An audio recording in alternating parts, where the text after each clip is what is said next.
নমস্কার, দেখছেন talk to Bangla. আমি অভিষেক রয়েছে আপনাদের সাথে। এই মুহূর্তে যে খবর নিয়ে উপস্থিত হয়েছে, আসামের ভোট কিন্তু এগিয়ে আসছে এবং আসামের ভোট অবশ্যই এই মুহূর্তে একটা বড় সড়ো ফ্যাক্টর। তার কারণ কংগ্রেস এবং বিজেপি মুখোমুখি লড়াই করতে চলেছে এবং সেই আসামে কি হচ্ছে বলুন তো। এই মুহূর্তে বিজেপি ছেড়ে ঝাঁকে ঝাঁকে নেতা নেতৃত্বরা সম্পূর্ণ কংগ্রেসের দিকে ধাবিত হচ্ছেন এবং এটাই এই মুহূর্তে বড় সড়ো একটা চ্যালেঞ্জের মুখে ফেলছে বিজেপিকে। আসামের মধ্যে হেমন্ত বিশ্ব শর্মা, যিনি সিটিং মুখ্যমন্ত্রী, তার পার্টি ছেড়ে তার ক্যাবিনেটের ক্রীড়া মন্ত্রী এই মুহূর্তে যুক্ত হয়েছেন আসামের কংগ্রেসে এবং সম্পূর্ণভাবে সেই কংগ্রেসের হয়ে তিনি ভোটে দাঁড়াচ্ছেন। শুধু সেখানেই শেষ নয়, লিস্ট আরো বড়, অনেক বড়।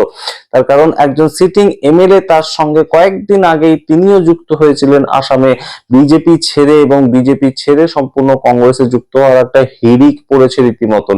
সুতরাং এই মুহূর্তে লড়াইটা যে অনেকটা বেশি গৌরব গগৈয়ের দিকে, এবং গৌরব গগৈ যেভাবে সমস্ত পার্টিগুলোকে একত্রিত করতে সমর্থ হয়েছেন, সেই জায়গাটায় অনেক বেশি লড়াই, অনেক গুরুত্বপূর্ণ একটা লড়াই লড়বে কংগ্রেস এবং বিজেপি মুখোমুখি এই মুহূর্তে। এবং আসাম এমন একটা স্টেট, সেখানে কিন্তু অবশ্যই কংগ্রেস একটা মরণ কামড় দেওয়ার চেষ্টা করবে, কারণ যে কোনো স্টেট জিততে পারার ক্ষেত্রে কংগ্রেস একাভাবে জিতছে সেরকম কোনো স্টেট সেটা কিন্তু হচ্ছে না। কেরালায় যদি এবারে কংগ্রেস জেতে, তেমন একটা সম্ভাবনা রয়েছে, তাই জন্য এই মুহূর্তে সেই জেতাটাও কিন্তু কেরালায় সম্পূর্ণ কংগ্রেসের জয় হবে না, কংগ্রেস সমর্থিত একটা সরকার তৈরি হবে।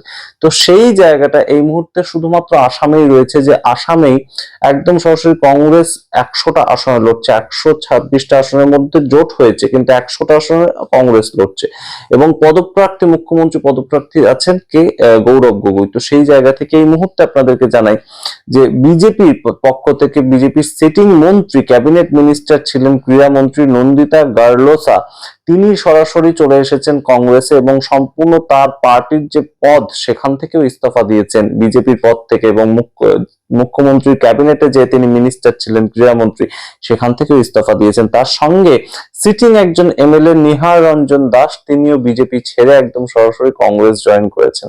সুতরাং এই যে বিষয়গুলো এই মুহূর্তে কিন্তু অবশ্যই একটা বড় সড়ো ফ্যাক্টর হচ্ছে। এবং ভোটের ঠিক আগে, ভোটের ঠিক আগে বলতে 1 মাসও বাকি নেই, ভোটের 1 মাসও বাকি নেই। আসামের ভোটের একদম 9 তারিখ ভোট, এক পক্ষে এক দফায় ভোট আসামে। সেই 9 তারিখ আসতে আর মাত্র কয়েকটা দিন বাকি, 15-20 দিন বাকি। তার আগে পার্টি ছেড়ে চলে আসছেন, এবং কোন পার্টি ছেড়ে চলে আসছেন? যে পার্টি সরকার চালাচ্ছে। এটা তো অবশ্যই একটা অশনি সংকেত বিজেপির জন্য।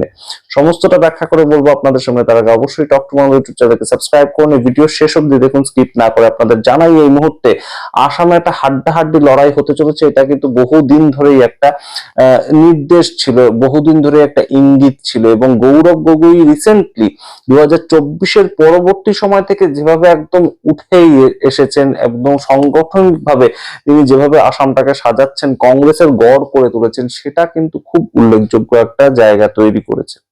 এবং এই মুহূর্তে প্রিয়াঙ্কা গান্ধীকে সম্পূর্ণ ক্যান্ডিডেট কমিটির চেয়ারম্যান বানিয়ে দেওয়া, ক্যান্ডিডেট স্ক্রিনিং কমিটির চেয়ারম্যান, সেই জায়গা থেকে প্রিয়াঙ্কা গান্ধীর হাত দিয়েই সমস্ত জায়গায় ক্যান্ডিডেট কিন্তু ছড়িয়ে গিয়েছে। এবং এই মুহূর্তে অবশ্যই আপনারা হয়তো বলবেন যে কয়েকদিন আগে আমরা শুনতে পেয়েছিলাম যে কংগ্রেস ছেড়ে একজন এমপি চলে গিয়েছেন, কিন্তু সেই খবরটার পেছনের খবরটা জানেন কি? অর্থাৎ সেই কংগ্রেস ছেড়ে একজন প্রদ্যুৎ বরদলুই সেই একজন এমপি চলে গিয়েছিলেন, প্রদ্যুৎ বরদলুই চলে গিয়েছিলেন কংগ্রেস ছেড়ে। এটা একদম সঠিক খবর। বিজেপিতে চলে গিয়েছিলেন, তিনি যোগদান করেছেন এবং তিনি এবারে একদম সরাসরি এমপিশিপ ছেড়ে দিয়ে তিনি বিজেপি জয়েন করেছিলেন এবং দিশপুর থেকে তিনি টিকিট পাচ্ছেন। এতদূর পর্যন্ত খুব সুন্দর খবর দেখিয়েছে গদি মিডিয়া আপনাদের, কিন্তু তার পরবর্তী যে খবরটা সেটা আর দেখানো হয়নি। সেখানে এই এতদিন ধরে তো দিশপুর থেকে আমরা তো জানতাম না যে প্রদ্যুৎ বরদলুই চলে আসবেন। তো বিজেপির যে নেতা ছিলেন এই দিশপুরে, তার বক্তব্য হচ্ছে যে আমরা কিভাবে জানবো যে এখানে কংগ্রেস আমাদের হঠাৎ করে এসে সিটটা ছিনিয়ে নেবে। অর্থাৎ বিজেপির একজন যেখানে ক্যান্ডিডেট হওয়ার কথা, তিনি তো 5টা বছর ধরে খেটেছেন, তিনি তো হেমন্ত বিশ্ব শর্মার হয়ে প্রচার করেছেন, তিনি তো বিজেপির হয়ে প্রচার করেছেন এবং তার টিকিট পাওয়ার আশা ছিল। সেই জায়গা থেকে টিকিট পাওয়ার সমস্ত কথাও হয়ে গিয়েছিল। হঠাৎ করে এই প্রদ্যুৎ বরদলুই চলে এসেছেন কংগ্রেস ছেড়ে এমপি হিসেবে, এবং তিনি সম্পূর্ণ বিজেপির হয়ে এবার ভোটে লড়ছেন দিশপুর থেকে। তো সেই ক্ষেত্রে এই যে অতুল বোরা ছিলেন বিজেপির নেতা, এখনো বিজেপির নেতাই রয়েছেন, কিন্তু সেখানে তিনি যেহেতু টিকিটটা পেলেন না, অন্য কোনো জায়গায় তো বিজেপি তাকে টিকিট দেবে, সেরকমও টিকিট দেওয়া হয়নি তাকে, এবং সেখান থেকে তিনি এত চটে গিয়েছেন। এই মুহূর্তে আপনাদেরকে গুরুত্বপূর্ণ প্রেক্ষাপট জানাই, মীরা বোস ঠাকুর দাঁড়িয়েছেন কংগ্রেসের তরফ থেকে। মীরা বোস ঠাকুর কংগ্রেসের তরফ থেকে ক্যান্ডিডেট হিসেবে দাঁড়িয়েছেন এই দিশপুরে, যেখানে প্রদ্যুৎ বরদলুই কংগ্রেস থেকে বিজেপিতে গিয়ে তিনি ভোটে দাঁড়িয়েছেন, সেখানে মীরা বরদলুই তিনি কংগ্রেস থেকেই ভোটে দাঁড়িয়েছেন। কংগ্রেসের একজন ফ্রেশ ক্যান্ডিডেট মীরা বরদলুই তিনি দাঁড়িয়েছেন। কিন্তু অতুল বোরা, যিনি বিজেপি এখনো পর্যন্ত কার্যকর্তা, যার টিকিট পাওয়ার কথা ছিল বিজেপির থেকে, যিনি 5 বছর ধরে বিজেপির হয়ে প্রচার করেছেন, সেই অতুল বোরা হঠাৎ করে এই মুহূর্তে মীরা বোস ঠাকুরকে সরাসরি সাপোর্ট করবেন, এবং মীরা বোস ঠাকুর গোস্বামী এই মুহূর্তে অতুল বোরার সঙ্গে দেখাও করেছেন, ছবিও তুলেছেন, এবং সেটা প্রকাশ করেছেন অতুল বোরা নিজে, যে আমি যখন টিকিট পাইনি এতদিন ধরে খেটে, কংগ্রেস থেকে আসা একজন হঠাৎ করে টিকিট পেয়ে গেল, তাহলে আর বিজেপির আলাদা অস্তিত্বই রইলটা কি? আমরা তো আলাদা বিজেপি, আমরা তো পুরনো বিজেপি, সেই জায়গায় আমাদের অস্তিত্বটা রইল। কংগ্রেসের এই প্রদ্যুৎ বরদলুই, তার হয়ে আমাদের এখন ভোটে নামতে হয়, ভোটে কাজ করতে হয়, তাহলে আমরা মীরা বোস ঠাকুরকেই একদম সরাসরি সাপোর্ট করব। কারণ কংগ্রেস ভার্সেস কংগ্রেসই তো হচ্ছে আলটিমেটলি। হঠাৎ একজন ভোটের আগে চলে এলেন, তাকে দাঁড় করিয়ে দিল বিজেপি, আমাকে দাঁড় করালো না, আমি এতদিন ধরে কাটলাম, এই জায়গাটা একটা সমস্যা কিন্তু তৈরি হয়েছে। সুতরাং অবশ্যই এই মুহূর্তে একটা দুটো সিটের মধ্যে এই ধরনের সমস্যার ভিত্তিতে আমরা কখনোই বলতে পারি না যে সম্পূর্ণ আসামটা কংগ্রেস জিতে যাবে, কখনোই এই ধরনের কথা বলা যায় না। কিন্তু আপনাদের কয়েকদিন আগেই আমরা দেখিয়েছিলাম যে আসামে কিন্তু রাজবংশী কিংবা বিভিন্ন ট্রাইব যারা রয়েছে, তারা কিন্তু রাস্তায় নামছে, মিছিল করছে, এবং অবশ্যই সেই মিছিলের অভিঘাত কিন্তু হেমন্ত বিশ্ব শর্মার দিকেই। তারা আঙ্গুল তুলছে যে কেন নরেন্দ্র মোদী 2014 সালে আমাদেরকে বলেছিলেন শিডিউল ট্রাইব, শিডিউল কাস্ট, এই ধরনের সম্পূর্ণ তকমাগুলো দিয়ে দেবেন, কিন্তু এখনো পর্যন্ত বিভিন্ন জনজাতি গোষ্ঠী, তাদেরকে দেওয়া হয়নি সেই তকমা। এরকম 14টা জনজাতি গোষ্ঠী রয়েছে, সেই জায়গা থেকে কিন্তু একদম সরাসরি তারা একটা আন্দোলনে নেমেছিল, এবং বহু অ্যান্টি ইনকামবেন্সি রয়েছে। কিন্তু বিজেপির যেটা মূল টার্গেট, বিজেপির মূল টার্গেটটা আসামের ক্ষেত্রে এবং বিভিন্ন অন্য জায়গার ক্ষেত্রেও, যে একদম খুব কনসেন্ট্রেটেড ওয়েতে তারা একটাই জায়গায় পিন পয়েন্টে লড়াইটাকে নিয়ে যাচ্ছে, যে সাম্প্রদায়িক রাজনীতি। সাম্প্রদায়িক বলতে এই ক্ষেত্রে সম্পূর্ণ আসামের পলিটিক্সটাকে বিজেপি চাইছে একটা পয়েন্টের উপর দাঁড় করিয়ে লড়াইটা করতে, সেটা হচ্ছে যে একদম হিন্দুদের জন্য আমরা ভোটে লড়ছি, হিন্দুদেরকে সুরক্ষিত করার জন্য ভোটে লড়ছি, এটা বিজেপি প্রচার। এবং সেই জায়গাটাকে একদম হাতিয়ার করেই বিজেপি কিন্তু ভোটে লড়তে চাইছে। তারা কোনো ধরনের কোনো স্থানীয় সমস্যা, স্থানীয় যে বিভিন্ন জিনিসপত্র মেটানো, বিভিন্ন চাহিদা মেটানো, সেই সমস্ত ভিত্তিতে লড়ছেন। এবং উল্টো দিকে কংগ্রেস বা সিপিআইএম, সিপিআই, যাদের সঙ্গে কংগ্রেসের জোট হয়েছে, মূলত ইন্ডিয়া অ্যালায়েন্সের একটা পারফেক্ট সমীকরণ এই ক্ষেত্রে দেখা যাচ্ছে, যেটা গৌরব গগৈর নেতৃত্বে তৈরি হয়েছে। সেই সমীকরণটা কিন্তু সম্পূর্ণ চাইছে যে স্থানীয় যে সমস্যাগুলো, সেগুলোকে অ্যাড্রেস করা। আপনাদেরকে জানাই যে এই কংগ্রেসের পক্ষ থেকে এই মুহূর্তে যাদের যাদের সঙ্গে একত্রিত হওয়ার কথা ছিল, সেটা কিন্তু হয়ে গিয়েছে, এবং তারা প্রচারও করতে শুরু করেছেন।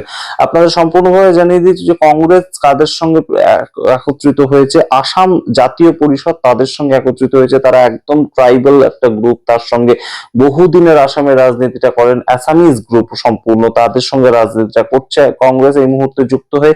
CPIM, communist party of India, Marxist যারা, তাদের সঙ্গে রাজনীতি করছে।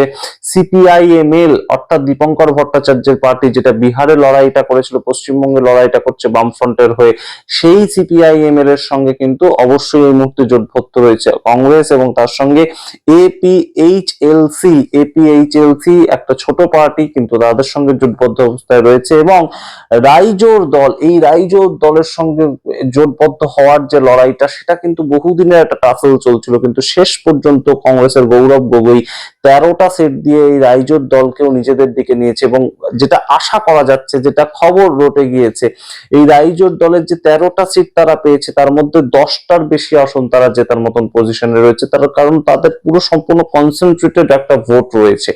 সেই ভোটটা কিন্তু অবশ্যই পাহাড়ি অঞ্চলে, মূলত যারা, যেটা পার্বত্য আসাম, সেই পার্বত্য আসামের দিক থেকে এই যে ছোট ছোট পার্টিগুলো, তাদের বেশ কিছু সিট কিন্তু বেরিয়ে আসতে পারে। অর্থাৎ 100টা সিটে লড়ছে একদম কংগ্রেস, তাছাড়া যে 26টা সিট, এরকম ঘটনা কিন্তু ঘটতে পারে। 26টার মধ্যে 20টার বেশি আসন এই যে অ্যালায়েড পার্টিগুলো তারা নিয়ে আসতে পারে। তাহলে কিন্তু লড়াইটা অনেকটা সহজ হয়ে যাবে। কারণ তাহলে সেই ক্ষেত্রে কংগ্রেসকে, আর যদি 20টা আসন তারা জিততে পারে, বা আমরা ধরি যদি 15টা আসন তারা জিততে পারে এই 26টার মধ্যে, তাহলে কংগ্রেসকে লড়াইটা কিন্তু করতে হবে 100টার মধ্যে হয়তো 44টা বা হয়তো 40টা আসন পেলেই তারা জয়টা লাভ করতে পারবে, নিশ্চিত করতে পারবে। কারণ 126-এর মধ্যে ম্যাজিক ফিগার আসামের ক্ষেত্রে 64, যেখানে এক দফায় ভোট হবে সম্পূর্ণ রাজ্য জুড়ে। 9 এপ্রিল ভোট হয়ে শেষ হয়ে যাবে, 4 মে রেজাল্ট বেরোবে।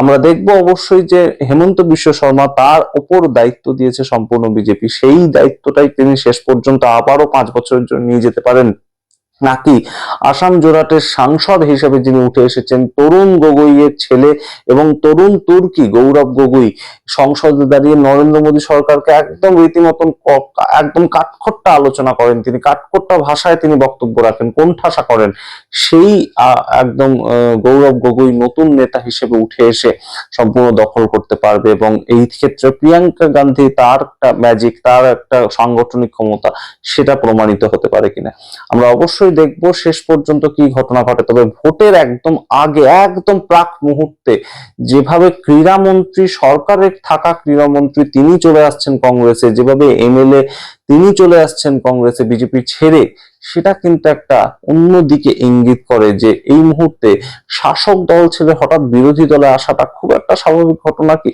যদি বিরোধী দলের ক্ষমতায় আসার একটা চান্স না থাকে। আপনারা কি মনে করেন? অবশ্যই কমেন্ট বক্সে কমেন্ট করুন। দেখতে থাকুন টক টু বাংলা। অবশ্যই টক টু বাংলা ইউটিউব চ্যানেলটিকে সাবস্ক্রাইব করতে ভুলবেন না। ধন্যবাদ।